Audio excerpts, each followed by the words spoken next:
छः अंक वाले प्रश्न।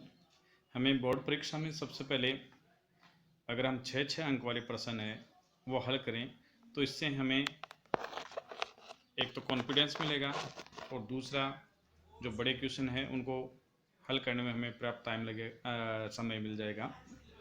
इसलिए सर्वप्रथम हमें क्वेश्चन छः अंक वाले करने चाहिए।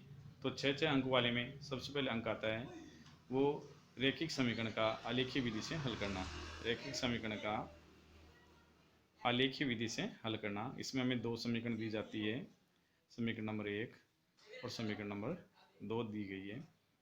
तो उनके द्वारा आलेखीय विधि से इन समीकरणों को हल करना तथा उन बिंदुओं के निर्देशांक ज्ञात करना जहां इनके द्वारा निरूपित रेखाएं वाई एक्स को काटती है। तो इसमें दो तरह के क्वेश्चन पूछे जाते हैं। एक में केवल में हल ही पूछा जाता है, लेकिन क्वेश्चन 6 नंबर का है, अतः इसमें हल के साथ में कुछ और बातें भी पूछ ली जाती है। जैसे इसमें पूछा गया है कि ये रेखाएं वाई एक्स को जहाँ काटती है उसके निर्देशांक बताइए।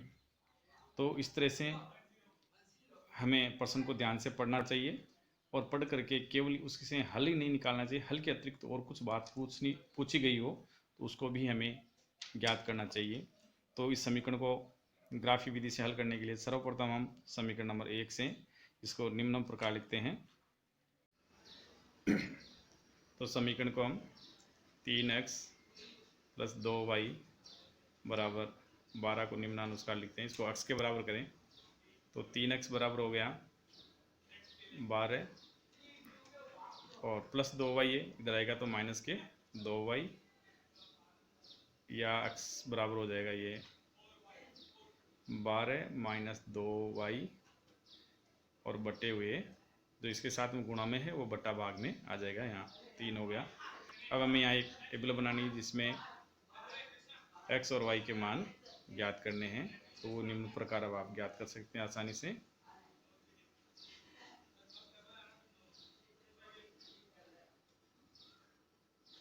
तो सबसे पहले हम इसमें y का मान अपने मन से रखें, जिसे y का मान हम रखते हैं पहले 0 रखने से क्या प्राप्त होता है, x बराबर प्राप्त होगा हमें 12 - 2 × 0, y का मान हमने 0 रख दिया बटे हुए 3। तो ये हो गया 12 में से 0 घटा दिया, 12 - 2 को 0 से गुणा करने पर 0 बटे हुए 3 और हमें प्राप्त हुआ 12 में से 0 घटाया 12 बटे हुए 3 और हमें प्राप्त हो गया x बराबर 4। तो y का मान 0 रखा तो x का मान हमें प्राप्त हो गया 4। इस तरह से हम y का मान रखें, y का मान रख दें इसके अंदर, क्योंकि 3 से भाग देना है। तो y का मान अगर जैसे हम y का मान रखते हैं 1 तो 2 एकम 2, तो 12 में से 2 घटाने पर 10 प्राप्त होगा। 10 में 3 का भाग पूरा नहीं जाता, इसलिए इस मान को छोड़ देते हैं और मान रखते हैं 2 रखने पर 2 × 2 2 दूनी 4, 12 में से 4 घटाते हैं तो 8 बचते हैं। 8 में भी 3 का भाग पूरा नहीं जाता है। तो अब हम रखते हैं 3, y का मान रखते हैं 3, तो 3 रखने पर ये हो जाएगा x बराबर होगा, इसमें y का मान रखा हमने 3, तो ये हो जाएगा x बराबर हो जाएगा 12 - 2 × 3 और बटे हुए 3। y की जगह हमने रखा है 3, तो 3 रख दिया, जिसको हल करने पर हमें प्राप्त होगा 12 - 2 × 6 बटे हुए 3 बराबर हो गया ये 12 में से 6 घटा दिए 6 बटे हुए 3, तो मान प्राप्त हो गया 2। तो 3 रखने पर x का मान प्राप्त हुआ 2। तो कम से कम हमें 2 मान ज्ञात करने जरूरी है, तो इसमें हमने 2 मान ज्ञात कर लिए। आप चाहें तो तीसरा मान भी ज्ञात कर सकते हैं। तो इसके 2 बिंदु हो गए। पहला बिंदु हो गया x का 4 और y का 0, दूसरा बिंदु हो गया हमारे x का 2 और y का 3, 2 और 3। इस तरह से अब दूसरे समीकरण से भी हम 2 निर्देशांक ज्ञात करें। तो दूसरे समीकरण को हमने लिखा यहाँ, दूसरा समीकरण है 5x - 2y बराबर 4। पक्षांतरण करें इसको x के बराबर करने के लिए, या ये हो गया 5x बराबर 4 - 2y, इधर आया तो प्लस का 2y और 5x बराबर हो गया 4 + 2y बटे हुए 5। और इसके लिए भी 2 मान के लिए यहाँ सारणी बनाते हैं हम। तो सारणी बनाई, ये 2 मान के लिए। तो इसमें हमें 5 का भाग करना, बट्टे में 5 है, तो y का मान इस तरह से रखें कि गणना करने पर हम 5 का भाग पूरा पूरा चला जाए। तो जिससे y का मान हम 0 रखें, तो 2 को 0 से गुणा करने पर 0 हो जाएगा। 4 में 0 जोड़ते हैं तो 4 आता है, 4 में 5 का भाग पूरा पूरा नहीं जाता है, इसलिए 0 पर नहीं होगा। 1 रखने पर 2 × 1 = 2, 2 और 4 6 होते हैं, 6 में 5 का भाग पूरा पूरा नहीं जाता है। 2 रखने पर 2 दूनी 4, 4 8 होते हैं, 8 में भी 5 का भाग पूरा पूरा नहीं जाता है। तो 3 रखें, y का मान 3 रखने पर 3 रखने पर यहाँ x बराबर हो गया 4 + 2y बटे 5। तो x बराबर हो जाएगा 4 + 2, y का मान हमने रखा है 3, तो × 3 और बटे हुए 5। इसे हल करने पर ये हो गया 4 और 2 को 3 से गुणा करने पर 2 × 3 = 6 और बटे हुए 5। तो ये हो गए 4 और 6 10, 10 बटे हुए 5 और बराबर इसका मान आ गया 2। तो y का मान 3 रखने पर x का मान हमें प्राप्त हुआ 2। दूसरा हम इसका मान रखें, अब जैसे 3 रख दिया, 3 के बाद में 4 रखने पर 2 × 8, 8 × 4 = 12, 12 में 5 का भाग नहीं जाता है। 4 रखने पर 4 दूनी 8, 4 12 में नहीं जाता है। फिर 5 रखें, 5 दूनी 10 और 4 14 में भी भाग नहीं जाता है। 6 रखें, 6 दूनी 12, 4 16, 16 में भी 5 का भाग पूरा पूरा नहीं जाता है। इस तरह से 6 रखने पर 6 दूनी 12, 4 16, 7 रखने पर 7 दूनी 14, 4 18, 8 रखने पर इसका मान अंदर भाग पूरा पूरा चला जाएगा। तो x बराबर जब हम 8 रखेंगे तो मान देखिए ये हो गया 4 + 2 गुणा y की जगह हमने रखा 8, तो 8 बटे हुए 5। तो ये हो गया 4 + 2 को 8 से गुणा करने पर 16 बटे हुए 5, और ये हो गए 16 और 4 20, 20 में भाग दिया 5 का, तो हमें प्राप्त हो गया 4। तो 8 रखने पर y का मान 8 रखा तो हमें x का मान प्राप्त हुआ 4। तो इसके 2 बिंदु हो गए, एक हो गया 2 और 3 और दूसरा बिंदु हो गया इसमें 4 और 8। अब इसको हम ग्राफ में निरूपित करेंगे। तो ग्राफ में निरूपित करने के लिए हम ग्राफ पेपर लेते हैं।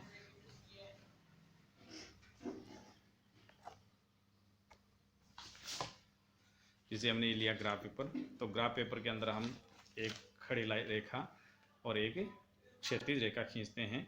तो इसमें जो खड़ी रेखा होती है और जो आड़ी रेखा होती है, इसको हम, जो आड़ी रेखा होती है, क्षैतिज रेखा होती है, इसको बोलते हैं हम x। इधर x धनात्मक हो गया, इधर x ऋणात्मक हो गया। और जो खड़ी रेखा होती है उसको हम बोलते हैं yx। तो यहाँ हो गया y और इसके नीचे हो गया y डैश। तो इस तरह से हम ये यहाँ x डैश y डैश इस पर x और y खींच दिया। खींचने के बाद में हमें इसमें सबसे पहले लिखना है पैमाना। तो पैमाना लिखने के लिए पैमाना हमारा हुआ पैमाना होगा 1 सेंटीमीटर बराबर 1 इकाई।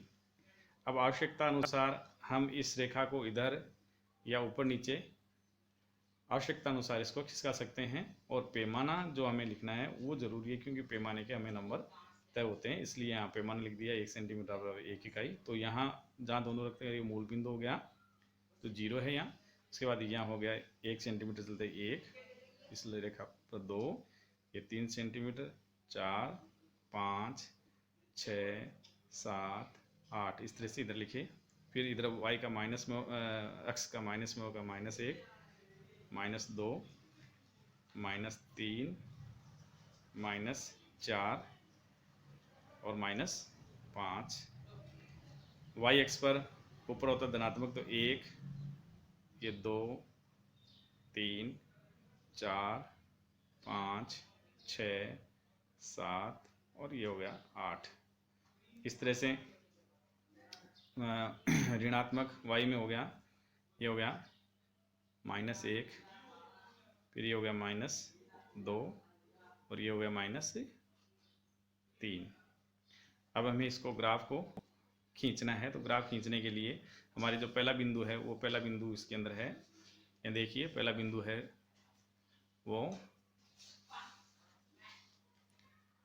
पहला बिंदु जो हमें प्राप्त हुआ था वो था 4 और 0, 2 और 3। तो 4 और 0 को निरूपित करने के लिए पहले x पर 4 और y पर 0। तो देखिए x पर 4 इसमें क्या है, ये x हो गया, x पर ये x और यहाँ y का 0 ये, तो ये पॉइंट मिलेगा x का 4 और y का 0, ये आ जाएगा। x का 4 है और यहाँ इसकी सीधे y का 0 हो गया। उसके बाद में इसका दूसरा पॉइंट है 2 और 3, तो x का 2 और y का 3, तो x का रहा ये x का 2 और y का 3, तो ये x का 2 और y का 3, ये इसका दूसरा बिंदु आ गया। ये है 2 और 3, और ये वाला बिंदु था वो था 4 और 0। अब इन दोनों को हम सावधानी पूर्वक स्केल की सहायता से इनको मिला देते हैं। इनको मिला करके इनसे जाती हुई लाइन को आगे तक बढ़ा देना हमें। कई बार क्या होता है, इस रेखा को हम इन दोनों बिंदु तक ही सीमित रख देते हैं, तो फिर हमें हल निकालने में थोड़ी प्रॉब्लम होती है, इसलिए हम इसको आगे तक बढ़ाएं, आगे तक मिलाएं इसको इस तरह से मिला करके, और ये रेखा हमने खींच दी। अब दूसरे समीकरण के जो बिंदु हैं वो इस तरह से हैं, जिसको हम दूसरे बिंदु के जो निर्देशांक हैं वो हमें प्राप्त हुए हैं 2 और 3, और दूसरा है 4 और 8। तो पहले 2 और 3, तो 2 और 3 को लिए x पर 2 और y पर 3, तो x पर 2 और y पर 3, तो x पर 2 हो गया, y पर 1 2 3, तो ये पॉइंट वापस ही आएगा, तो आप इसके ऊपर एक राउंड और लगा दें। और दूसरा बिंदु इसमें है हमारे पास 4 और 8, तो x का 4 और y का 8, तो इसमें देखिए ये x का 4 और y का 8, तो 1 2 3 4 5 6 7 और 8, ये वाला पॉइंट है 8 की सीध में आ गया, 8 है, x का 4 और y का 8, ये दोनों बिंदु आगे। अब इन दोनों को भी हमें स्केल की सहायता से सावधानी पूर्वक मिलाना चाहिए। तो सावधानी पूर्वक मिलाएंगे हम, तो इसके अंदर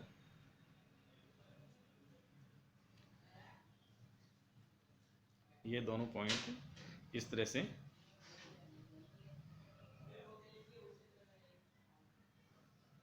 दोनों पॉइंट को मिला दिया। अब इसमें हमें एक तो लिखना है ग्राफ से हल। तो ग्राफ से हल निकालने के लिए देखिए यहाँ लिखे, एक तो ग्राफ से हल।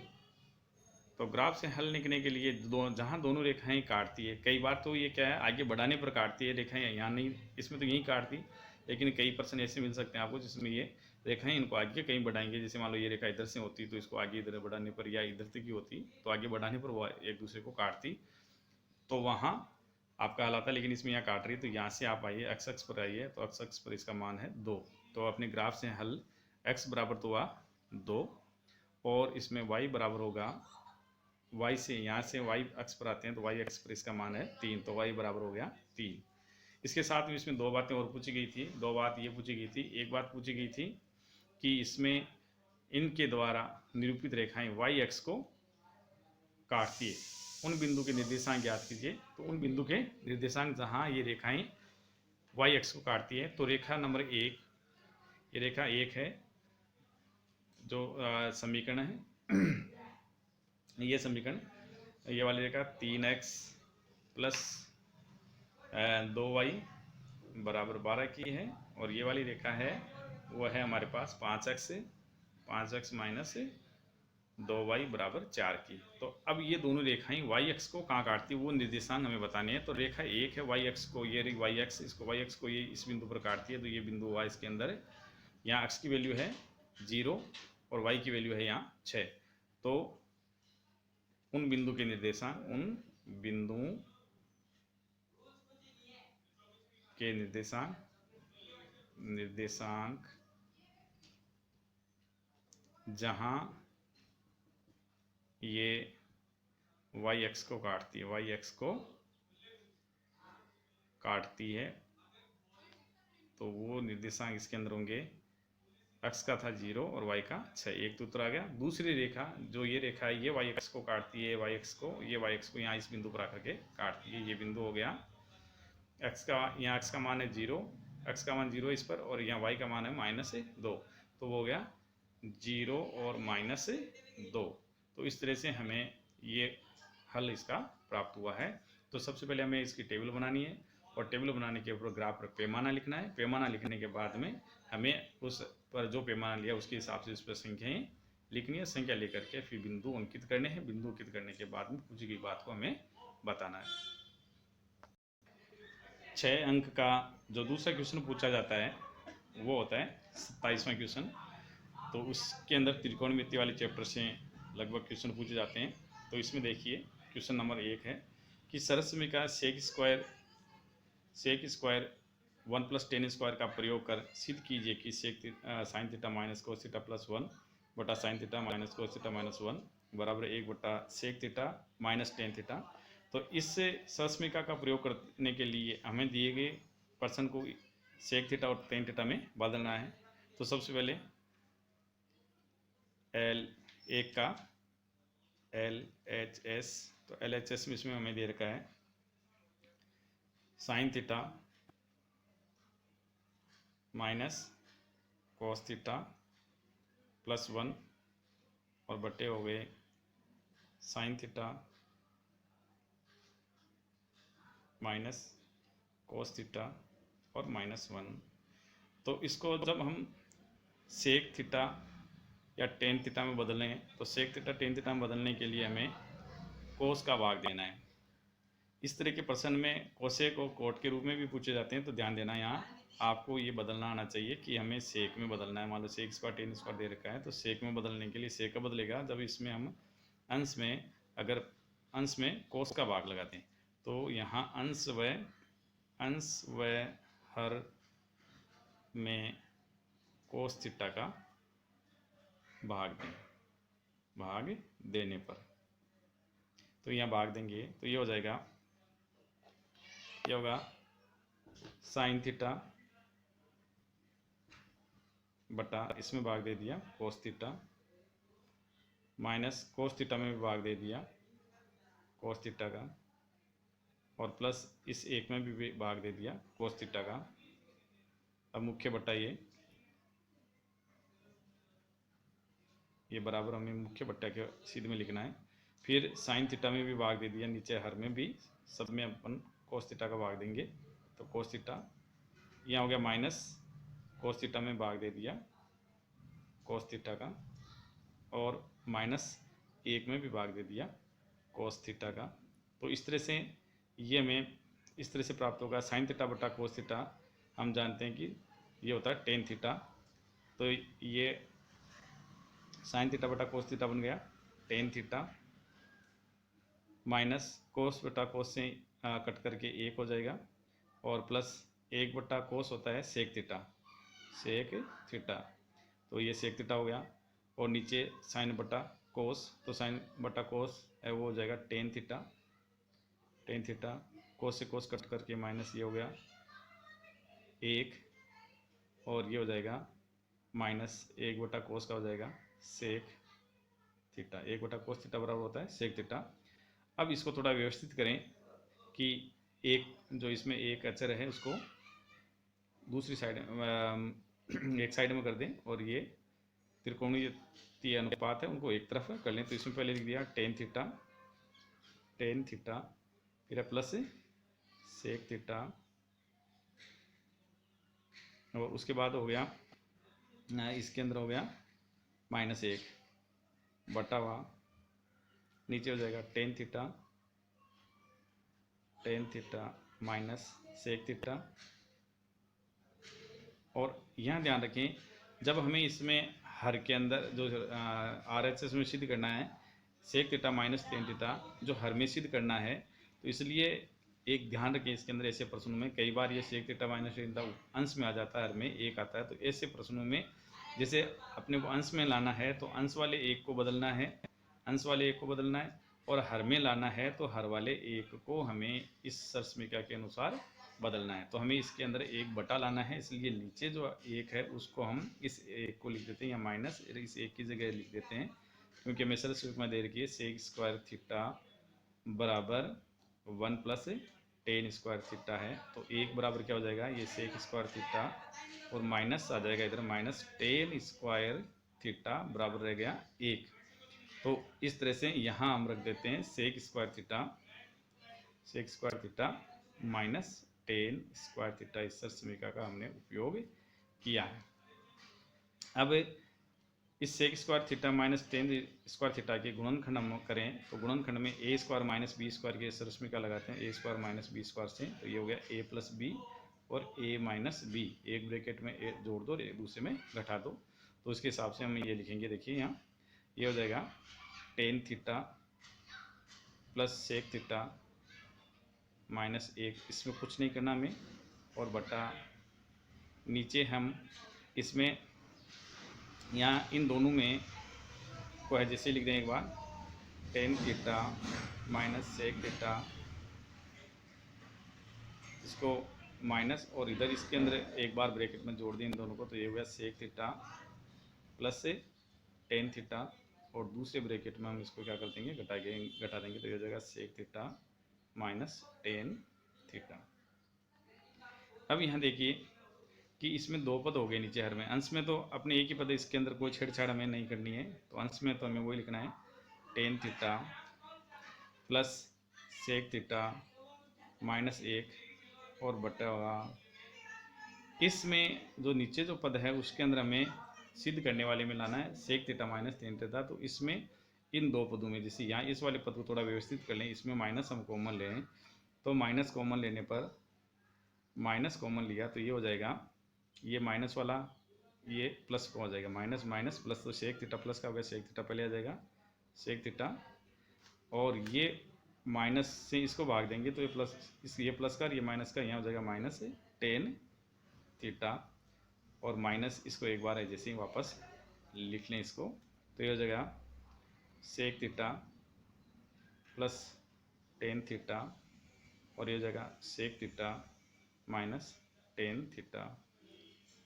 अब नीचे वाले दोनों पदों में हमें कॉमन मिल गया sec theta minus tan theta, sec theta minus tan theta दोनों में कॉमन आ जाएगा, तो अंश में तो हम वही लिखते हैं tan theta plus sec theta minus एक, और नीचे हर में लिखेंगे कॉमन ले लिया हर में sec theta minus tan theta common आया, तो इस पहले वाले पद में बचेगा sec theta minus tan theta का कॉमन आने पर माइनस एक, जिसको माइनस एक इधर लिख देते हैं, और इसमें ये कॉमन आ गया sec theta minus tan theta common आ गया, तो इसमें बचेगा sec theta plus tan theta, और sec theta plus tan theta, ये इसको हम यहाँ लिख देते हैं माइनस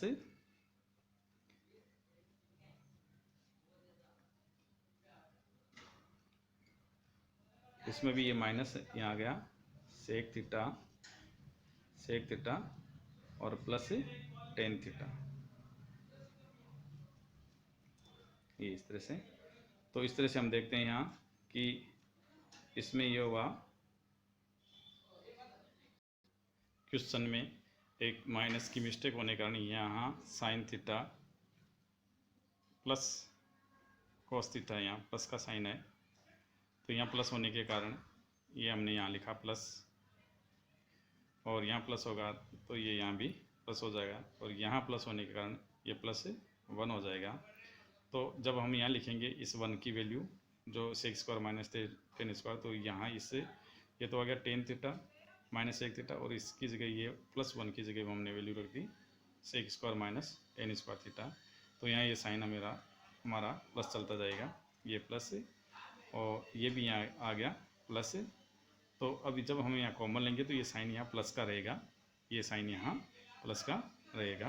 तो इस तरह से ये हमारे पास आ गया tan theta plus sec theta minus एक, तो ऊपर भी tan theta plus sec theta minus एक, और नीचे भी होगा tan theta plus sec theta minus एक, तो इससे ये कट हो जाएगा और हमारे पास बचेगा इसमें एक बटा हुआ sec theta minus tan theta, जो कि हमें सिद्ध करना था एक बटा sec theta minus tan theta RHS। तो इस तरह से इस क्वेश्चन को हम ये समीकरण लगाते हुए हल कर सकते हैं। तो इसमें ध्यान ये रखें कि एक की जो वैल्यू हम रखेंगे वो अगर हमें हर में वो सिद्ध करना है तो हर वाले एक की जगह रखेंगे, और अंश में सिद्ध करना है तो अंश वाले एक की जगह रखेंगे। अब इसका दूसरा भाग है दूसरे भाग में हमें दे रखा है कि थीटा बराबर 30 डिग्री है, तो 1 माइनस 2 साइन स्क्वायर थीटा बटा साइन थीटा का मान ज्ञात कीजिए। हमें दिया है इसके दूसरे भाग में थीटा बराबर दे रखा है 30 डिग्री, थीटा बराबर 30 डिग्री है, तो हमें मान ज्ञात करना है 1 minus 2 sign square theta, 2 sign square theta बटा हुआ साइन थीटा का मान ज्ञात करना है। तो इसमें सबसे पहले आप थीटा की जगह 30 डिग्री रखिए, तो इसका मान निकालने के लिए 1 माइनस ये हो गया 2 साइन स्क्वायर थीटा की जगह रखा हमने 30 डिग्री, और बटा हुआ नीचे भी रख दिया हमने साइन 30 डिग्री। अब इसकी साइन 30 डिग्री की मान हम सारणी में देख करके रखेंगे, तो सारणी आपको याद ही होगी।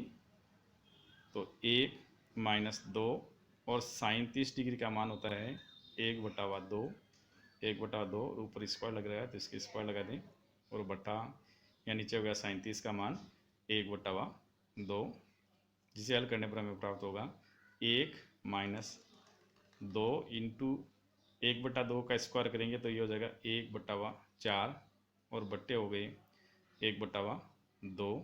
तो इस तरह से ये कट होगा, इसमें 2 एकम 2, 2 दूनी 4, तो ये हो गया 1 माइनस 1/2 बट्टे 1/2। तो 1 में से 2 एकम 2, 2 में से 1 हटा दिया तो 1 बचेगा 1/2, और बट्टे 1/2, 1/2 में 1/2 का भाग देंगे तो हमें प्राप्त होगा 1। इस तरह से 1 माइनस 2 साइन स्क्वायर थीटा बटा हुआ साइन थीटा का मान प्राप्त हुआ 1, ये आंसर हुआ। इस तरह से ये 6 नंबर का दूसरा क्वेश्चन पूर्ण हुआ। 6 अंक वाला 28वां क्वेश्चन, यदि P और Q के निर्देशांक क्रमशः a cos theta, b sine theta और minus a sine theta b cos theta है, तो सिद्ध कीजिए कि OP square plus OQ square बराबर a square plus b square, जहाँ O मूल बिंदु है। तो इसका हल हम ज्ञात करें तो हमें दे रखा है P बराबर, इसमें P का मान दे रखा है a cos थीटा और b साइन थीटा। a के निर्देशांक हो गए, P के निर्देशांक हो गए a cos थीटा और b साइन थीटा, और Q के निर्देशांक हमें दे रखे हैं minus a sine theta, minus a sine theta, b cos theta, और साथ में हमें दे रखा है मूल बिंदु। तो मूल बिंदु के निर्देशांक हो गए, मूल बिंदु O बराबर हो गया 0 0, तो ये मूल बिंदु 0 0 हो गया। तो सबसे पहले हमें निकालना है OP स्क्वायर। देखिए यहाँ OP स्क्वायर, तो OP स्क्वायर निकालने के लिए OP स्क्वायर बराबर हो जाएगा x2 माइनस x1 का होल स्क्वायर, दूसरे सूत्र को का वर्ग कर देते हैं सीधा, तो x2 माइनस x1 का whole square plus y2 minus y1 का होल स्क्वायर। तो इसमें हम मान रखें तो x2 का मान हो गया ये a cos थीटा, यानी O हो गया x1 y1 और P हो गया x2 y2, तो ये हो गया x2 का मान a cos theta, a cos theta minus x1 का मान हो गया 0 का होल स्क्वायर, प्लस y2 का मान हो गया, y2 का मान है b sine theta, b sine theta minus y1 का मान हो गया 0, तो 0 का स्क्वायर। तो इस तरह से ये हो गया, को a cos थीटा में से 0 निकालेंगे तो ये हो जाएगा a cos थीटा, और उसका वर्ग करेंगे तो ये हो जाएगा a square cos square theta, और प्लस इसमें हो जाएगा ये b square sine square theta. ये हमारे समीकरण बन गई एक, यानी OP स्क्वायर का मान आ गया। अब हम मान निकालेंगे OQ स्क्वायर का, तो OQ स्क्वायर बराबर OQ स्क्वायर के अंदर वही x2 माइनस x1 का होल स्क्वायर और y2 माइनस y2 का होल स्क्वायर। तो x2 की जगह इसमें हो गया माइनस a साइन थीटा, और माइनस x1 का मान हो जाएगा इसमें 0 का होल स्क्वायर, और प्लस से y2 की जगह इसका मान हो गया b cos थीटा माइनस 0 का होल स्क्वायर। तो इसमें भी हम 0 माइनस करेंगे तो यही मान आ जाएगा माइनस a साइन थीटा, उसका वर्ग करेंगे तो माइनस माइनस प्लस हो जाएगा a square sine square theta, और प्लस ये हो जाएगा, इसमें से b cos थीटा में से 0 माइनस करेंगे तो b cos थीटा, वर्ग करने पर b का वर्ग करेंगे तो b स्क्वायर, और cos थीटा का करेंगे तो cos स्क्वायर थीटा, ये हमारे पास ओ क्यू का मान आ गया। ये समीकरण बन गया 2। अब हमें पता है सिद्ध करने में, देखिए कि O P square plus O Q square के बीच में प्लस करना है, तो समीकरण 1 और 2 को क्या करें हम जोड़ें। समीकरण 1 और 2 को जोड़ने पर, 1 व 2 को जोड़ने पर, तो जोड़ने पर हमें प्राप्त होगा, जोड़ने पर प्राप्त होगा इधर ओ पी स्क्वायर और प्लस इधर इसके दूसरे समीकरण में हो गया ओ क्यू स्क्वायर, तो बराबर इधर हो जाएगा। दाएं पक्ष में इसमें है A square cos square theta plus B square sine square theta, B square sine square theta. दूसरे समीकरण में है यहाँ A square sine square theta, A square sine square theta और plus B square cos square theta, B square cos square theta. तो इन दोनों में हम देखें कि यहाँ A square cos square theta, इसमें A square sine square theta, इन दोनों में ए स्क्वायर कॉमन आता है, तो हम ए स्क्वायर को कॉमन लेते हैं। यहाँ बचाया हमारे ए स्क्वायर को कॉमन लेने पर ये हो गया कोस स्क्वायर थीटा, और इसमें हम ए स्क्वायर कॉमन ले लेंगे तो प्लस से बचेगा हमारे पास साइन स्क्वायर थीटा। इस तरह से इस पद में B square sine square theta और बी स्क्वायर कोस थीटा में बी स्क्वायर हमारे कॉमन आ रहा है, तो बी स्क्वायर को कॉमन लिया तो यहाँ बचेगा साइन स्क्वायर थीटा और प्लस इसमें बच जाएगा cos square theta, B square common आने पर। तो इस तरह से हम जानते हैं, चूँकि sign square theta plus cos square theta बराबर होता है 1, तो इसमें हम यहाँ लिखेंगे, ये हो गया ए स्क्वायर और इसकी जगह cos square plus sign square theta की जगह मान हो गया 1, तो यहाँ रख दिया इंटू 1 और प्लस ये प्लस लिखा, यहाँ है बी स्क्वायर और इसका मान भी हमारे पास sine square theta plus cos square theta है, इसका मान भी 1 है, तो यहाँ 1 रखा। जिसे हम गुणा करेंगे तो यह आ जाएगा ए स्क्वायर को 1 से गुणा करने पर ए स्क्वायर और बी स्क्वायर को 1 से गुणा करने पर बी स्क्वायर, जो हमें RHS में सिद्ध करना है इसके अंदर कि इसके बराबर हो गया ए स्क्वायर प्लस बी स्क्वायर। तो पहला भाग इति सिद्धम। इसके दूसरे भाग में हमें दे रखा है, दूसरा भाग दे रखा है कि बिंदु 22 और 20 और 0 और 16 को मिलाने वाले रेखाखंड के मध्य बिंदु याद कीजिए। तो हमें बिंदु दे रखे हैं, बिंदु है दूसरा भाग, बिंदु 22 और 20, 22 और 20 और दूसरा बिंदु है 0 और 16 को मिलाने वाले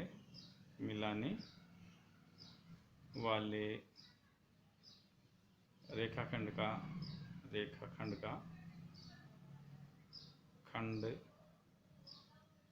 मध्य बिंदु। तो मध्य बिंदु के निर्देशांक निकालने हमें, तो मध्य बिंदु के निर्देशांक होते हैं, मध्य बिंदु बराबर होता है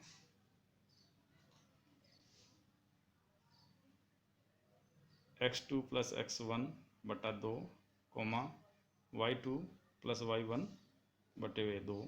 तो यहाँ देखिए इसमें x2 का मान हो गया 0, दूसरा बिंदु ये हो गया x1 और y1 और ये हो गया x2 और y2।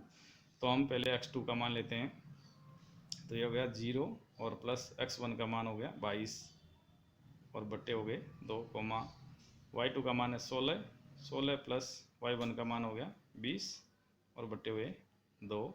तो ये हो जाएगा 22 और 0 22 बट्टे हुए 2 और प्लस ये हो गया 16 और 20 36 बट्टे हुए 2 और इस तरह से 2 का बाद देंगे 22 में तो ये हो जाएगा 11 और ये हो जाएगा 2 का बाद देंगे 36 में तो ये हो जाएगा 18। तो मध्य बिंदु के निर्देशांक हो गए 11 और 18, ये इसका आंसर हुआ।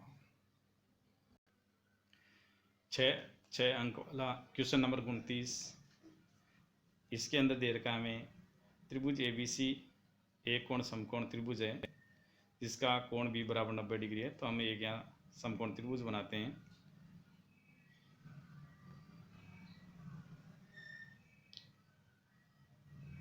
ये समकोण त्रिभुज हो गया, इसका यहाँ कोण B है, वो है समकोण है, तो A हम यहाँ नीचे लिखें, यहाँ ऊपर लिखें A B और ये हो गया इसके अंदर C। आगे में दे रखा है कि बिंदु डी और ई क्रम से ए बी और ए सी पर है। बिंदु डी है वो हमारे पास ए बी पर है, तो ए बी पर बिंदु यहाँ हो गया, मान लीजिए कोई बिंदु हो गया डी, और ए सी पर बिंदु है, ए सी के ऊपर बिंदु हो गया, यहाँ कोई बिंदु हो गया ए सी पर ई, तो ए सी पर ये बिंदु हो गया मान लीजिए ई, कोई बिंदु ई स्थित है। अब हमें इसमें क्रम से ए बी और ए सी पर दो बिंदु ऐसे हैं कि ए सिद्ध कीजिए कि ये, तो दिया हमें इसमें दिया है त्रिभुज ए बी सी में कोण बी बराबर समकोण, और सिद्ध करना है इसके अंदर, और डी और ई क्रम से ए बी और ए सी पर स्थित है, और ए सी पर स्थित है। सिद्ध करना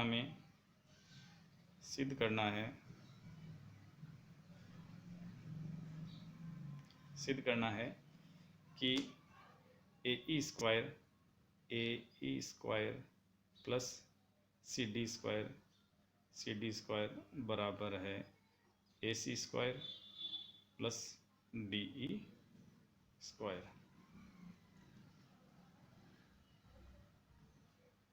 तो यहाँ देखिए इसमें ए ई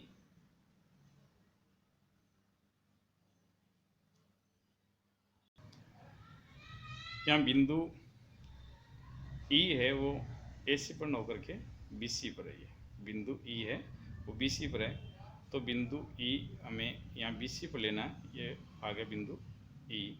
तो अब यहाँ देखिए हमें सिद्ध करना है ए ई, तो ए ई है तो ए ई को हम यहाँ मिला देंगे, और सी डी, तो सी डी भी यहाँ सी डी स्क्वायर आ रहा है, तो सी डी को भी हम एक बार यहाँ इसके अंदर ज्वाइन कर देते हैं, ये सी डी हो गया। फिर इसके अंदर ए सी स्क्वायर, तो ये ए सी स्क्वायर, इसमें हमारे पास ए सी है, इसके अंदर डी ई देखिए, तो डी ई के अंदर डी और ई को भी मिलाएं हम यहाँ, तो इसमें डी ई को भी ये मिला दिया इस तरह से। तो इस तरह से हमारे पास समकोण त्रिभुज 2-3 हो गए। तो सबसे पहले हम देखें कि ए ई स्क्वायर देखें, तो ए ई स्क्वायर है त्रिभुज, समकोण त्रिभुज ए ई बी में। यहाँ सबसे पहले की उत्पत्ति, समकोण त्रिभुज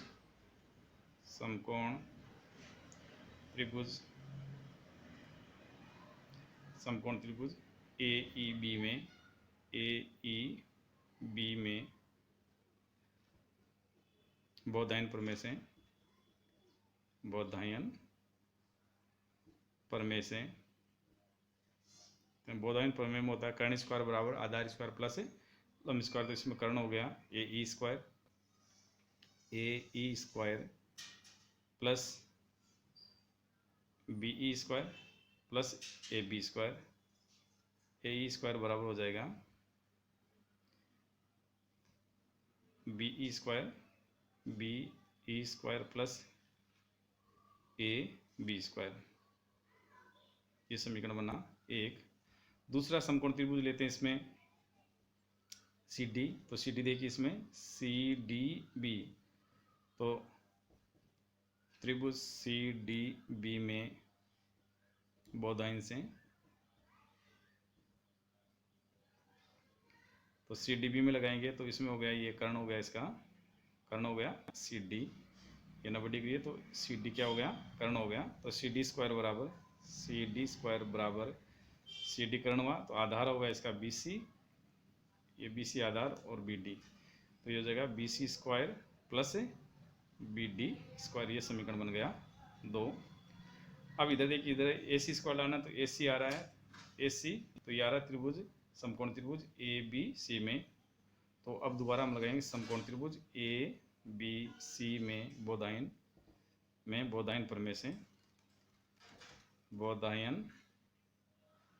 प्रमेय से, इसमें बोधायन प्रमेय लगाएं, तो इसमें हो जाएगा इसका कर्ण हुआ ए सी, तो ये हो जाएगा ए सी स्क्वायर बराबर इसका आधार हो गया बी सी स्क्वायर BC² और प्लस इसका लंब हो जाएगा AB²। AB² ये समीकरण बन गया 3। यहाँ इसमें देखिए DE² है, तो DE² हम देखें तो त्रिभुज DEB, तो समकोण त्रिभुज DBE में बोधायन प्रमेय लगाएं, बोधायन प्रमेय से, तो इसमें बोधायन प्रमेय लगाएंगे तो ये हो जाएगा, इसमें कर्ण इस समकोण की सामने भुजा की कर्ण हो गई DE, तो ये हो जाएगा DE² बराबर इसका आधार हो गया BE² और प्लस इसका लंब हो जाएगा BD²। ये समीकरण नंबर बन गई 4। इस तरह से हम 4 समीकरण बनाने के बाद में हमें सिद्ध करना, हम देखिए AE² प्लस CD² है, तो हम AE और CD वाले समीकरण, AE इसमें एक समीकरण नंबर 1 में, CD है समीकरण नंबर 2 में, तो 1 एवं 2 को जोड़ने पर, 1 व 2 को जोड़ने पर, तो जोड़ने पर हमें क्या प्राप्त होगा, 1 में यहाँ इधर AE²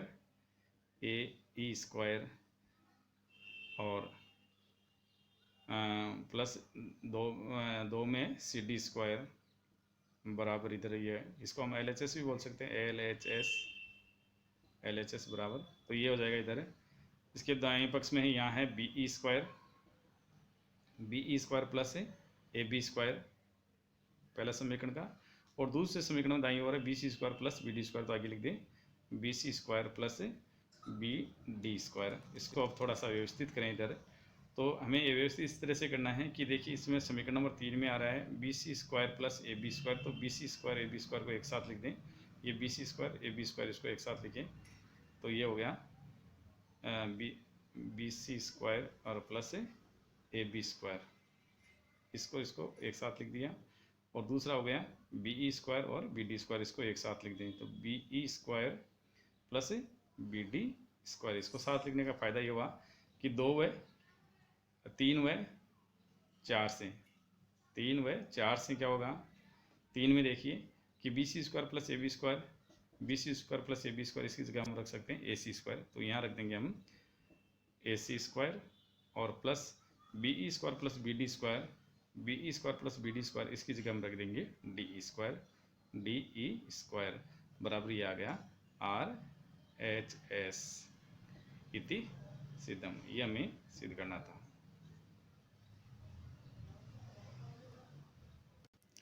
छः अंक वाला अंतिम क्वेश्चन इस प्रकार है कि ये हमारे पास ज़्यादातर इसमें माध्यक या बहुलक का क्वेश्चन पूछा जाता है, तो इसमें हमें इस क्वेश्चन पूछा गया माध्य और बहुलक 2 ज्ञात करना है। तो इसमें 2 क्वेश्चन पूछे गए हैं। इसमें ये ध्यान रखें विशेष रूप से कि कई बार हम एक प्रश्न उसमें कर देते हैं, दूसरा क्वेश्चन नहीं कर पाते हैं, इससे आधे अंक ही मिलते हैं। तो विशेष रूप से ध्यान दें कि हमें इस क्वेश्चन में कहीं 2 क्वेश्चन तो नहीं पूछे गए हैं। कई बार इसमें माध्य और माध्यक पूछ लिया जाता है, कई बार माध्य और बहुलक पूछ लिया जाता है, और इस क्वेश्चन में माध्य और बहुलक पूछा गया। तो पहले माध्य निकालने के लिए सारणी को ये इधर हम इसमें लिख देते हैं, वर्ग है इसमें 40 से 44 और 44 से 48, फिर 48 से 52, 52 से 56, 56 से है 58, 56 से 60 और 60 से 64, 60 से 64।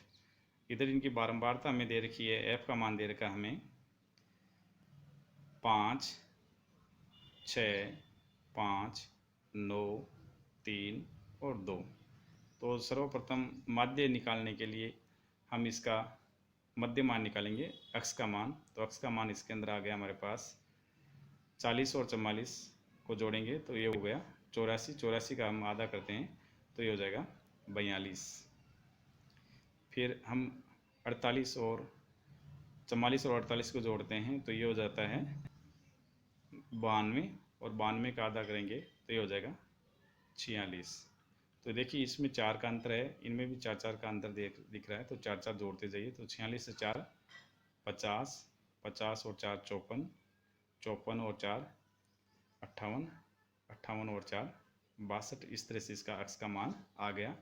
अब इसको हम डायरेक्ट इसके अंदर fx से इसको fx निकाल लें यहाँ, या इसका उसको दूसरे तरीके से भी हम कर सकते हैं, जैसे कल्पित माध्य मान करके भी, लेकिन सीधा यही रहेगा f इंटू एक्स वाला सीधी विधि से इसको हम ज्ञात कर सकते हैं। तो 5 से गुणा करेंगे 2 को, तो 5 दूनी 10 और 5 चौके 20, 20 और 1 21, 210 हुआ। फिर 6 से गुणा करें 6 चौके 36, 6 चौके 24, 24 और 3 27, 276। 5 से गुणा करेंगे 50 को, तो 0 5 25, 250। फिर 9 से गुणा करें 9 चौके 36, असल की 3 हो गया, 9 पंजे 45, 3 48, 486। 3 से गुणा करें 8 24 और 5 15, 15 2 17, 174। 2 से गुणा करेंगे 62 को, 2 दूनी 4, 6 दूनी 12, 124। अब हमें यहाँ निकालना है एक तो सिग्मा एफ, तो सिग्मा एफ बराबर इसमें हुआ 5 6 11, 11 और 5 16, 16 9 25, 3 28, 2 30। और सिग्मा एफ एक्स बराबर होगा, सिग्मा एफ एक्स बराबर इसमें होगा 0 6 6 12, 12 4 16, 16 4 20 का 0 असल की 2, 2 और 1 3, 3 7 10, 5 15, 15 8 23, 23 7 30, 30 2 32 का 2 असल की हो गए 3, 3 और 2 5, 2 7, 2 9 और 4 13, 1 14, 1 15, 1520। तो हमारे माध्य का सूत्र हो गया, माध्य बराबर होता है, माध्य बराबर जिसको हम एक्स बार से लिखते हैं, ये हो गया सिग्मा एफ एक्स बटा हुआ सिग्मा एफ। तो सिग्मा एफ एक्स का मान आया हमारे पास 1520, 1520 बटा हुआ 30। सिग्मा एफ का मान आ गया 30, 1 शून्य से 1 शून्य कट कर दिया। हम जब 3 का भाग देते हैं तो 3 का भाग देंगे 15 में 5 बार, और फिर 3 का भाग 2 में देते हैं तो 3 का भाग 2 में जाएगा 0 बार। और पॉइंट यहाँ गलतियाँ कर देते हैं बच्चे, डायरेक्ट क्या करते हैं, जब हम 3 का भाग देते हैं 152 में, तो जब 15 का भाग 3 का भाग 15 में देते हैं तो 5 आ जाता है, और फिर सीधा यहाँ पॉइंट लगा करके उस 0 को भूल जाते हैं और वो गलती हो जाती है। फिर इसमें 6 3 18, 6 3 18, 6 6 आता जाएगा, तो लगभग ये हो जाएगा 50.67 लगभग। इसमें एक क्वेश्चन हो गया हमारा। अब इसका दूसरा क्वेश्चन है माध्य निकालने के लिए। तो माध्य निकालने में आपको सारणी बनाने की आवश्यकता नहीं है, सॉरी बहुलक निकालना में बहुलक ज्ञात करने के लिए सारणी बनाने की आवश्यकता नहीं होती है। तो आप बहुलक के अंदर सबसे पहले हमने लिखेंगे, इसका दूसरा भाग है बहुलक। बहुलक, तो बहुलक के अंदर हमें देखना है सबसे पहले सबसे बड़ी बारंबारता, सबसे बड़ी बारंबारता इसमें है। देखिए क्वेश्चन में दे रखा है सबसे बड़ी बारंबारता, यहाँ 5 6 5 9 3 2, तो सबसे बड़ी बारंबारता होगी 9। सबसे बड़ी बारंबारता बराबर है 9, इसलिए बहुलक वर्ग है वो हमारे होगा, बहुलक वर्ग हो जाएगा इसके अंदर 25 से 56, नहीं 52 से 56 बहुलक वर्ग हुआ। बहुलक वर्ग बराबर हो गया 52 से 56। तो इसमें इसकी निम्न सीमा हो गई, निम्न सीमा को हम किससे लिखते हैं, एल से। निम्न सीमा एल बराबर इसमें हुआ 52। और अब हमें इसके अंदर मान चाहिए F0, F1, F2, इनके मान चाहिए, और एक चाहिए H का। तो F0 है वो बहुलक वर्ग से ठीक पहले की बारंबारता है, और F1 है वो बहुलक वर्ग की बारंबारता है, और F2 है वो बहुलक वर्ग के ठीक बाद की बारंबारता है, और इसके अंदर H है वो है वर्ग अंतराल। तो इसमें देखिए बहुलक वर्ग के से ठीक पहले की बारंबारता, तो बहुलक वर्ग इसके अंदर देखिए ये है हमारा बहुलक वर्ग है, इससे ठीक पहले की बारंबारता है 5। तो F1 का मान हो गया इसमें, F0 का मान हो गया 5। F2 है, F1 है वो बहुलक वर्ग की बारंबारता, तो बहुलक वर्ग है हमारा ये, तो इसकी बारंबारता है वो हो गई हमारे पास 9, ये 9 हो गया। और F2 बहुलक वर्ग के ठीक बाद की बारंबारता है वो F2 है, तो बहुलक वर्ग हुआ हमारे पास ये और इसके अगली ठीक बाद की बारंबारता हो गई 3, तो ये हो गई 3। और वर्ग अंतराल देखिए 52 से 56 में कितने का अंतर हुआ, 4 का, तो h बराबर हो गया 4। बहुलक का सूत्र क्या है, बहुलक बराबर है L plus bracket F1 minus F0 बटा हुआ 2F1 minus F0 minus F2 और इंटू H। इसमें मान रखें तो L का मान होगा 52 प्लस ब्रैकेट F1 का मान हुआ 9 माइनस F0 का मान 5 बटा 2 इंटू F1 का मान हो गया 9 माइनस F0 का मान हुआ 5 और माइनस F2 का मान हुआ 3 ब्रैकेट बंद इंटू H का मान हुआ 4, H बराबर हुआ 4। तो इस तरह से ये हुआ 52 प्लस 9 में से 5 घटा दिए 4 बट्टे ये हो गए 8, 9 दूनी 18 और 5 और 3 माइनस के हो गए 8 और इंटू हो गया 4, तो ये हो गया 52 प्लस 4 बट्टे हुए 18 में से 8 जाएंगे 10 और इंटू 4, तो इसको हम कट करेंगे तो ये हो जाएगा 2 पंजे 10 और 2 दूनी 4, तो इस तरह से ये हो गया 52 प्लस से 4 दूनी 8 बट्टे हुए 5 जो हो गया 52